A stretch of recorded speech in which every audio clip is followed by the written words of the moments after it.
Interrompemos esse podcast para perguntar: quem você quer ser? Designer, engenheira, pedagoga, administrador. Quer saber? O Senac EAD é nota máxima no MEC. Tem cursos de diversas áreas, com conteúdo elaborado por especialistas do mercado e professores mestres e doutores. Ainda tem o Senac Carreiras, conectando estudantes a vagas de emprego em todo o país. Saiba mais em ead.senac.br/graduação.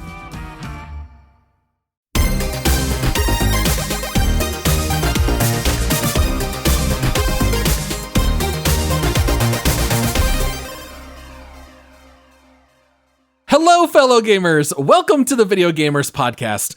It is Thursday, so it is time for This Week in Gaming, where we give our thoughts on recent gaming news. Please make sure to rate our show 5 stars, hit us up on socials at Video Gamers Pod, and come take a look at Patreon support options. Supporters get a shout out on the show, bonus episodes twice a month, access to special channels in our Discord, all kinds of stuff. Go check it out at multiplayersquad.com. I am your host, Paul, and joining me, he does not have a PlayStation, but he is busy signing up for a PSN account, even though he's a PC gamer. It's Josh. New major order received. All Helldivers are ordered to defend Super Earth and Arrowhead Studios. Very nice. I'm glad you didn't say to defend Sony. No. All right. And then joining Josh and me, he is working on a paper chain to count down the days until Fallout 5 releases. Unfortunately, it's going to take him a while. It's going to be about 2,000 links in the chain. That's how many days we've got to wait. It's Ryan. 1,999, 1,998, 1,000. Forget this. I'm going to go defend Super Earth. Also, there you go. Can I say something real quick? I never knew what a paper chain was until about a year and a half ago. Oh, I make reference to them all the time because I think it's the funniest thing in the world. I don't know if it's an Arizona thing or what, man, because I was arguing with our buddy Andy about this because he was the same. He's like, oh, paper chains. I'm like, what the heck is a paper chain? And then he explained it to me like it was just the most normal thing that every single person in the world does. And I'm like, dude, I've never heard of this. Well, I don't know if it's like a millennial thing or what, but yeah, when I was a kid, if there was something fun coming up, like a family vacation, it was 20 days away, you would cut out 20 strips of paper, fold them in, like fold it over onto itself and staple or tape it, and you would build a little paper chain, and every morning you rip one off, and that was like your visualization. I guess nowadays you would just put it on your phone's calendar or whatever for like a lot of kids now, but at least for us, like, you know, pre-internet days, that's how we did it. Seems like so much work. It was fun though. My day. Did you do paper chains, Ryan? Yeah. You guys are both Arizona people, man. Yeah, I'm telling you, man, this is not a normal thing, and y'all think it's normal, and it's not normal. Well, it's not like we can go outside in summer, so that's true. I guess you have to keep track somehow. Just make paper chains. Yeah, maybe it's Arizona, maybe it's an age thing. Who knows? Hey everyone, Ryan here. Just wanted to pop in and give a little update. From the recording of this podcast, a lot has changed within a couple days. Sony has since posted on X, and I'm going to read that to you real quick. Helldivers fans, we have heard your feedback on the Helldivers 2 account linking update. The May 6th update, which would have required Steam and PlayStation Network account linking for new players and for current players beginning May 30th, will not be moving forward. For liberty, for democracy, for Super Earth. All right, we've got a lot to cover here today for This Week in Gaming. We got to start with my intro here for Josh. We got to talk about Helldivers 2. This has definitely exploded into being the top video game story of the week. Really, I think it's more a story about PlayStation. Helldivers 2 just so happens to like be the game getting the short end of the stick here. So Helldivers 2, for those who don't know, it is developed by Arrowhead Game Studios. The game is published by Sony. PlayStation has ported a ton of games to PC. We've talked about a lot of those in the past, but I believe, if memory serves, Helldivers 2 is the first one to simultaneously release on PlayStation and PC through Steam. And it was announced here just this week, even though Helldivers has been out for a few months, Sony announced that Helldivers 2 players on PC through Steam will need to sign up for a PSN account before the end of the month in order to continue playing the game. And guys, I think it's safe to say that a lot of people in the community are up in arms. Oh boy, are they? Yeah. Oh boy. There were a couple bad reviews. Like there were at least like 10 or 12 that were put on Steam. I think a few people decided to speak out about, what Sony is doing. We've said a lot of times that gamers need to pick and choose their battles. We've always said, hey, we're not really fans of review bombing a game because of one little thing in the game or something like that. It seems that in today's day and age, review bombing is how people make their voices heard. And for the first time ever, I think I'm not opposed to the review bombing on this one. So let me set the stage for people that don't know, because we actually had a good question on X the other day where somebody said, hey, somebody explain this to me. And I'm going to try to tell both sides of the story kind of thing. So this is not taking a side. It's just doing my best to explain what's going on. When Helldivers 2 launched, if you bought it on Steam, obviously, if you're playing this on PlayStation Network, you don't have an issue because you already had to sign up for the PlayStation Network anyway. So this is not geared towards PlayStation people. If you bought the game on Steam, when you first booted the game, and I remember this screen very distinctly, it said, hey, to play this game, you must sign up for a PlayStation Network account or link one. And I remember going like, ooh, do I have a PlayStation account? I mean, I did play God of War. I've played a few things. It's been a while, but I don't remember if I have an account or not. And down in the bottom corner, there was a little skip button. And I went, well, that's weird that they say you have to have one, but that you can skip it. And so I just clicked skip and it took me to the game. And I went, okay, well, no big deal. With the launch issues that Helldivers 2 had, that feature was basically disabled by Arrowhead Studios and communicated to Sony that said, hey, listen, we're having a hard time getting people in. The servers are overloaded. This is one more step that's causing problems. Can we shut it down? And Sony said, yeah, no problem. Game gets fixed. Everybody's loving it. We all know how awesome Helldivers 2 is. Here we are months and months and months later. And now Sony is going, hey, by the way, that mandatory PlayStation Network link, yeah, that needs to happen. And so Sony came out and dictated that you have to link your Steam account to a PlayStation account in order to continue playing Helldivers 2. Now, everybody gets up in arms and says, well, I don't want to have to sign up for an account. You can't make me. And then Sony said, yeah, we kind of can because it's in the end user license agreement that you clicked accept on and all this stuff. Then people kind of get mad because they say, well, okay, it's not about me having to sign up for an account. What about the people that can't sign up for an account? Now, there's countries where you cannot sign up for PSN. That's exactly the point. Yeah. So there are countries that for whatever reason, either you can't sign up for an account or you can't go through the verification process for an account. Some people said, well, yeah, just use a VPN. But apparently in Sony's terms of service, you are not allowed to use a VPN for this. They will ban you for that if they catch you. So there's a lot of people that are saying, I'm not going to risk losing every other PlayStation game I have to try to authenticate this one game. So that is basically where we're at in a nutshell. The issue comes in that Arrowhead Studios has no say in this whatsoever. In fact, they have very kind of covertly, but come out and said, we're not happy about it. If people want to leave bad reviews on the game, maybe that will get Sony's attention.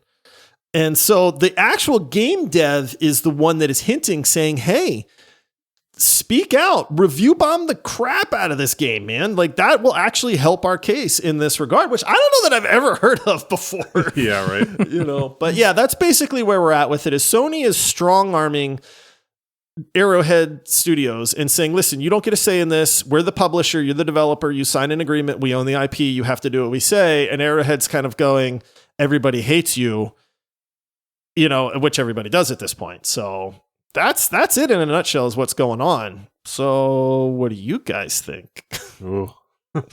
I felt like you with Dragon's Dogma 2. Like on just taking it to the social media, just like, arguing with people. I'm just seeing all these people and I'm like, oh, come on. But I've gone back and forth. I'm like flip-flopping here because new information will come out or people will make good points. And I mean, it's always good to be versatile and not just hard-lined on your opinions when new information comes. And so, I mean, I was arguing with this guy. He has 212 hours in the game.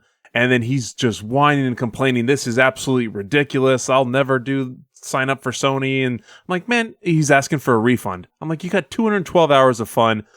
Why are you doing this? But then I get it, for all these people who can't ever have the game. The thing for me that doesn't make sense is if this was delayed so that they could sell the game and it was for sure going to have to happen at some point, why did they sell the game in all these countries that can't have the the PSN account? Why then give the refund after that? So they get these people, they buy the game, they love it, they enjoy it, they're hooked on it, and then they're just going to snatch it away from them, Well, without a refund.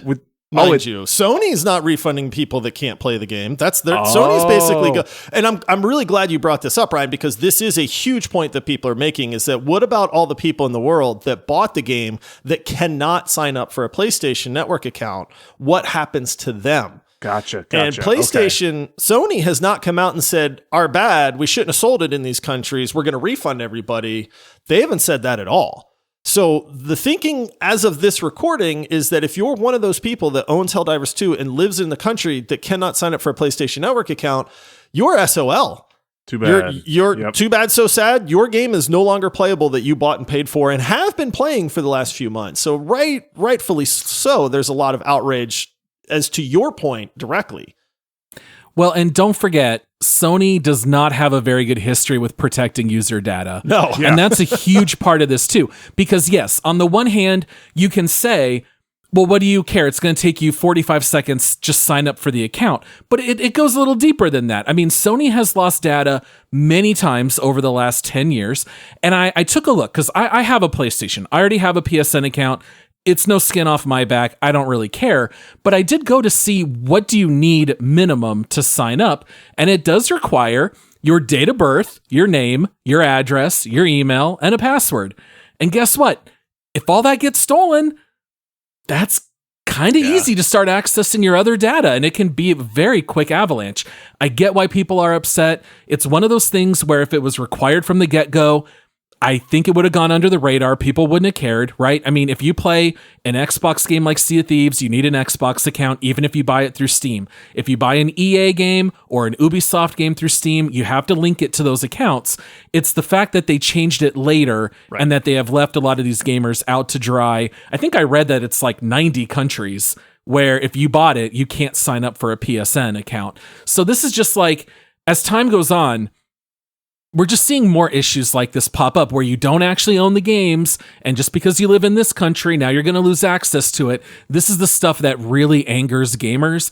And if there's a community that knows how to work together in partnership, it's Helldivers. Yeah. Don't anger that population. They're all going to band together and they're going to review bomb the crap out of it.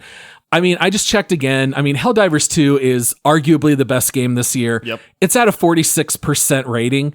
And like 90% of the recent reviews are all negative. So it definitely sucks for like the legacy of Arrowhead Game Studios. It's not their fault. This is definitely our anger and our frustration is pointed directly at Sony for this one. Yeah. The thing here to remember is that the getting you to link an account is not a new thing, right? So if you're on the mindset that it's like, I don't want to link my account, you can't make me link my account. I mean, you do you, but gamers have been doing this for a long time. This is not anything new, So this is not like a company is coming out and trying to say, hey, we've got this new process that we're making people do. This has existed for a while. If you want to be mad about that, you do you. But again, this is not something new. The issue with this is that it's happening after the fact. Now, 3 months later. The argument is that Sony said, well, no, it was mandatory from the beginning, which Arrowhead Studios did confirm. And they said, listen, this was actually always mandatory from the beginning. We just disabled it, but Sony never told people about this ahead of time. It wasn't enforced. Right, and it wasn't enforced. Now, where it starts to get even a little bit more shady is under the FAQ for Helldivers on Sony's website. Yeah. People have screenshots on May 3rd where it says linking a PlayStation account to this game is optional. We have the screenshots for it. You can see it. And then on May 5th, they changed the FAQ that said to play this game, linking a PlayStation account is mandatory. They didn't announce that. They didn't say anything about it. So there is obviously some scrambling going on here. I hate this for Arrowhead Studios, honestly. the big reminder in all this is don't fault the developer in this case. Don't go after Arrowhead Studios. They've been very open and honest about this. They've been very vocal about being against it. This is 100% an issue where we are seeing a publisher, which, we've all said, hey, publishers really not the best entities in gaming right now. A publisher strong-arming a developer and really ruining a game in a sense that people are not wanting to play it. People are requesting refunds and, kind of boycotting that idea. It's not the developer's fault in this case. You want to be mad at Sony. You want to downvote every Sony game or cancel your subscription or all that. That's fine. Again, speak out how you want to speak out. But the issue here is with Sony. Don't blame the devs on this one. The thing is, though, what's going to be enough? What is going to be enough for this huge entity that is Sony to, it doesn't seem like they're going to backtrack, I don't think they will, to be honest. If there's one thing we know about Sony, it's that they're very stubborn. The other thing is, from a business aspect, there's two things. PlayStation Network, however many people are signed up for PlayStation Network, is a thing that is directly reported to the shareholders. Yep. Right. Yep, so 100%. Right. So if you get 300,000 new people signing up on PlayStation Network with just an account, that's going to look real good on the books for the shareholders and from a business aspect. Right. The other issue is that data is king in our world. I don't know if you guys watch a lot of Shark Tank, but it's very, very well known that access to people's data is worth a fortune to companies. And when you have 300,000 new accounts that you're hoping to get by enforcing this, the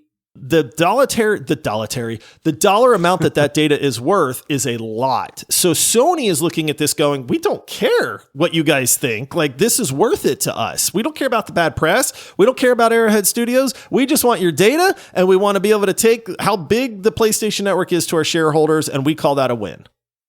Yeah. And that's the thing. Over half of the sales of Helldivers 2 are on PC. And so that is a huge untapped market. So for them, having the added accounts, and by the way, if you want to find out more about like information brokers and why your data is so valuable, there's a great video John Oliver did on this that's very entertaining and very informational, that where you can go find out how information brokers use all this and how they make money. But yeah, I don't see Sony backing off, because the increase to the stock price is going to outweigh any negative press about this game. And guess what? Like all news stories, this will blow over. People will get mad about something else. A lot of people review bombed the game, but a lot of people are still going to play it, right? So ultimately, there's 100,000 people on right now. 101,000. Like this second. So why is there not an independent, like, indie massive publisher? Like, I'll be honest, I'm ignorant to the whole publisher aspect of things. We know EA, Ubisoft, things like that. Apparently self-publishing is hard to do. I could understand back in the day, not to date myself, when you had to print, 4 million DVDs with your game on it and the expense of that. But with everything being digital nowadays, I don't understand the publisher kind of aspect. But if everybody hates these publishers, why is there not like an independent conglomeration of like decent hearted publishers? It seems like there would be a market for that, right? Isn't that what Annapurna does? I believe Annapurna publishes for a lot of indie directors. They just pick weird games. That's fair. All right. Well, we're going to go ahead and take a short break, and we'll be right back. Chegou a melhor parte do podcast. É hora de provar a melhor Coca-Cola.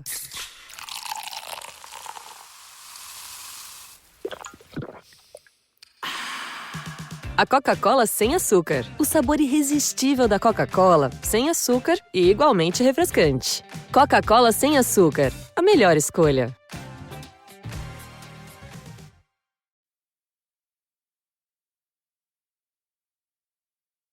All right, we are back. Next up, we have to talk a little bit more about Fallout. So we did talk a little bit about the Fallout series on Amazon. The series has been an enormous success. I don't know if you guys saw, but over 65 million people have watched it. Yeah. It's the second biggest debut ever for Amazon, only behind Rings of Power. All the games have been picked up again. Even IGN this week, I saw they released videos on like first 10 things you should do in Fallout New Vegas. And I'm like, this game's like 12 years old and they're releasing new that SEO, yeah. man. It's so funny. So like everyone is picking up Fallout 4, Fallout New Vegas. I see a lot of people in our Discord playing Fallout 3. Everyone's getting back into it. So this is kind of like a multi-part story here because Bethesda's been in the news so much. But because of all this renewed interest in Fallout, it kind of begs the question, right? Like, when is the next main entry coming? You know, we had Fallout 76. That was a spinoff. Horrendous release. Supposedly it's great. Who really knows? Josh and I refunded it way back in the day. But for context, Fallout 4 is 9 years old. And we have no info whatsoever about Fallout 5. And Todd Howard came out. He did give an interview. In one article we shared, he came out and said that Bethesda is trying to increase their output because they don't like these large gaps between games either. And then to piggyback on that, there was another article where even Xbox weighed in and they kind of said like, hey, we're kind of assuming we're going to have a Fallout by 2030, kind of like putting almost like a little bit of a deadline on it. So long story short, we're going to have to wait a very long time for the next Fallout. How do you guys feel about that at this point? Not good. Kind of sucks, right? We're all so ramped up for Fallout and there's nothing coming out. Yeah, I absolutely love the series. I love Bethesda, you know, and for the length of time on these games, I'm not a developer. I'm not, you know, I don't write code. I don't do any of that stuff. So I don't know in depth, but I don't see a reason why it would take this long. I mean, what is it for Elder Scrolls? Like 13 years from the last Elder from Skyrim. So like, go ahead. It seems like they move the whole team like at a time. Like they had everyone working on Starfield. Okay, now Starfield is done. Let's move everyone to Elder Scrolls 6. And that's where everyone is right now. And then somewhere down the road, they're going to move everyone, or maybe they'll hire another studio like the way Obsidian did Fallout New Vegas. Maybe they'll partner with someone. But it almost seems like they only do like 90% of the focus one game at a time, and it stretches out these release years. I understand wanting to focus on it and make the best product you can, but at some point you got to get it to the people. You know, I just think a decade in between releases is just too much. It is way too much. We just talked about this on our Squadcast, which is our premium bonus episodes that we do 2 times a month for people that support the show. If you want to do that, you can head over to multiplayersquad.com, but you do get 2 awesome bonus episodes. But we literally just talked about this on one of those where we kind of said, hey, there are companies like Ubisoft where they release Far Cry 4, Far Cry 5, Far Cry 6, Far Cry 7's already in the works and planned. And they do it, every other year, maybe, you know, roughly, right? Yeah. But then we kind of slam them for that and say there's nothing new here. Right. So if if Bethesda comes out and they say, okay, cool. Guess what, guys? Far Cry 5 coming out next year. You know what? Far Cry 6 coming out 2 years after that. Like, is that a good thing? You know, I want 5 years. We all 5 years want between That's exactly what I was thinking, dude. 5 years my is point. I would rather a game that is maybe 85% as good every 5 years than one that's 100% out of the park every decade or 12, 13 years. Because I would just, that half the time, like for a game that's almost as good, I would totally do that. But look at Starfield, right? They said, it took us 10 years to make this game. We've been working on it for a decade now, and it comes out. Starfield's fine. We won't get into the debate on Starfield, but, you know, I think there's the sentiment that, this wasn't worth waiting 10 years for. Right? Like the game's fine, but what happened to 10 years worth of development? You know? And so there is that weird fine line between like, yes, you want to speed up development, you want to give people more of what they want, but at the same time, you have to be careful about over diluting things. And then now you've ruined your IP because you released way too much. Look at Marvel right now. You know, like nobody cares about Marvel movies right now, you know, because they just flooded the market with just mediocre garbage. And now everybody's like, I'm out on Marvel. Yeah. You know, and so I don't know what the answer is. I'm not claiming that I do, but I get the idea that it's like, hey, we have to be careful in how much we put out there, the quality of what we put out there, because there is the very real risk of just flooding people and then now they don't care anymore. To Bethesda's credit, they reach far beyond anything we see from Ubisoft, quite honestly. I agree. So it's like, if they could come out with a Fallout and an Elder Scrolls every 5 years, they would. Unquestionably. They'd make so much money. So it's like, I get that they are trying to make games that are bigger and greater and grander, and that's automatically going to take a decade. It just kind of sucks. Hopefully with AI, and as we get to see these things implemented more and more, maybe we'll get to see some, fast-tracked games where it won't take quite as long. Last thing I will mention about Fallout before we move on to our last story, Todd Howard may have hinted at some side projects that they're doing. I think that some people might be reading into this too much, but Todd Howard was asked, in the meantime, are there going to be any other spin-offs like Fallout 76? And he basically said in a nutshell, well, we're kind of working on something here. We're kind of working on something there. And so a lot of articles came out and said, hey, 2 spin-offs might be in the works. Well, we don't have any details. We don't know what's going to come to fruition. We don't know the scale of these projects, if they're even really being worked on. For all we know, it's kind of like Fallout Shelter, where maybe they're looking at something to tide people over in the meantime, but it'll be, a smaller scope thing. Who knows? I just know that with all the hype with the series, it would be awesome if it was simultaneously coming out with a game. Yeah. It seems like a little bit of a missed opportunity, but I don't think anyone knew the series was going to be this popular. So what are you going to do? Well, just some poor timing. I mean, we want new games, but look at the life that it's brought to Fallout New Vegas and Fallout 4 and Fallout 3. I mean, these games are all of a sudden just everywhere. And it's like, guys, these games have been out a long time now. Yeah. I have friends that, know that we run this podcast, and they're asking me, hey, have you played Fallout 3? Have you played Fallout New Vegas? And I'm like, I did, but why are you asking me? 15 years ago. Yeah, that game is so old. They're like, oh, well, that's the show. So it is, we are getting a lot of, I just want to say on that interview though, Todd Howard, my BS meter went off the charts when he was saying that, this over the weekend, he just played Starfield, Fallout 76 and Fallout 4 all weekend. I was like, come on, man. Yeah, no. I think he's just trying to hype it up, saying come back and play these games, but that just cracked me up. Well, I got news for you. My BS meter with Todd Howard is always a 10. Yeah, that's true. It's never less. All right, moving on to our last story of the week. We got a cinematic and gameplay trailer for a game called The Forever Winter. This game got announced a little while ago, but I don't believe we ever brought it up. It is, oh my gosh. All right, this is how they describe the game. It is an upcoming co-op, squad-based tactical survival horror looter shooter with roguelike elements. That's a word salad. Courtesy of IGN. Thank you for that one. Basically, in this game, you are fighting to survive against gigantic war machines.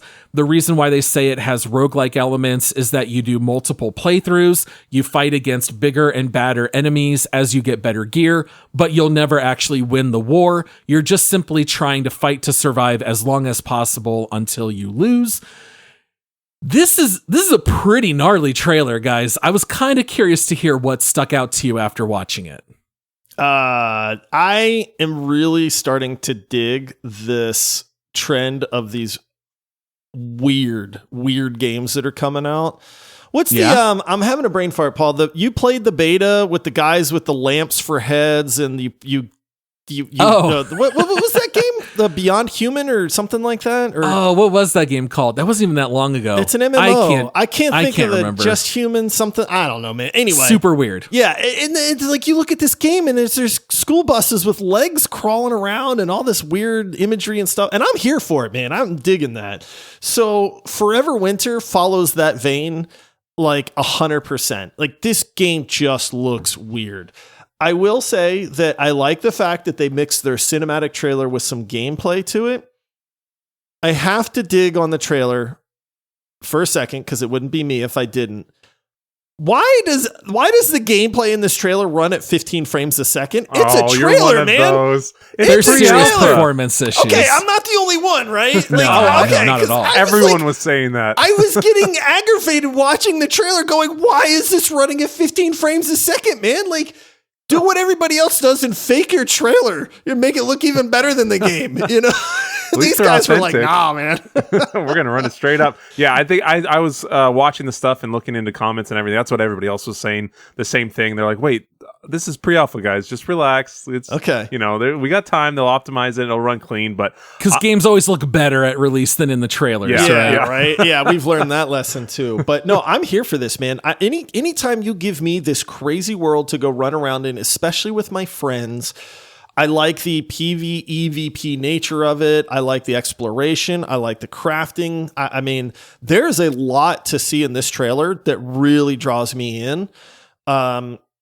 Terrible performance aside, I am really curious about this one because I could see this being the kind of like sandbox experience that you really lose yourself in for weeks at a time with friends. Like, we always reference Valheim because it was just a game that really, really sucked us in, and we played like crazy for, I don't know, a month or two, Paul?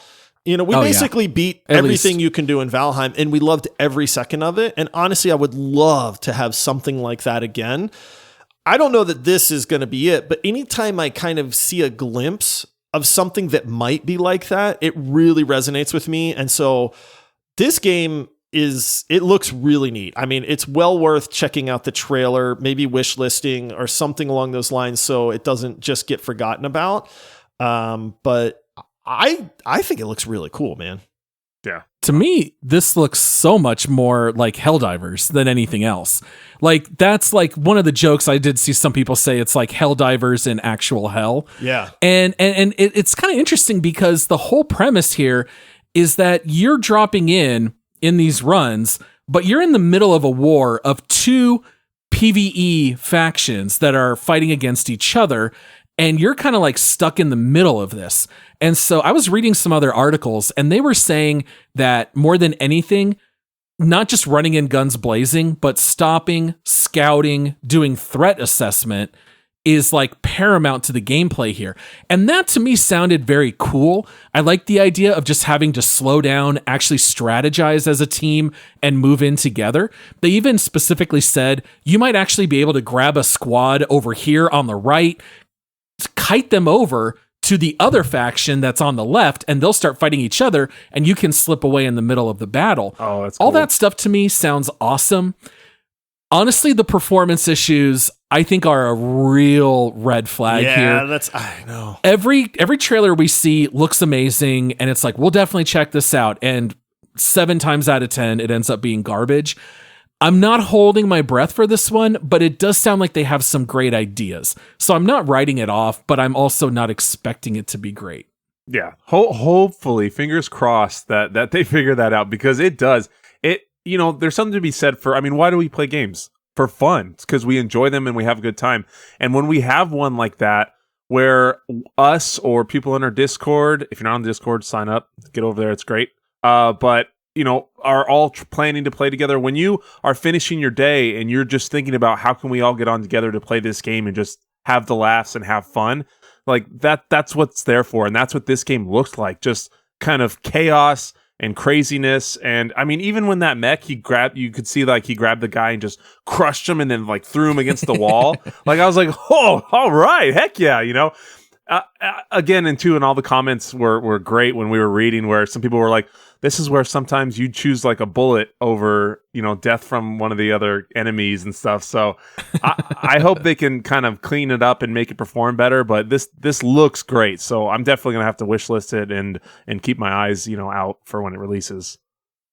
And they also kind of have like that Death Stranding inventory system, which is kind of goofy. You see all the characters running around with these metal cages on their back, but you see like how they're swapping out inventory and parts on the weapons.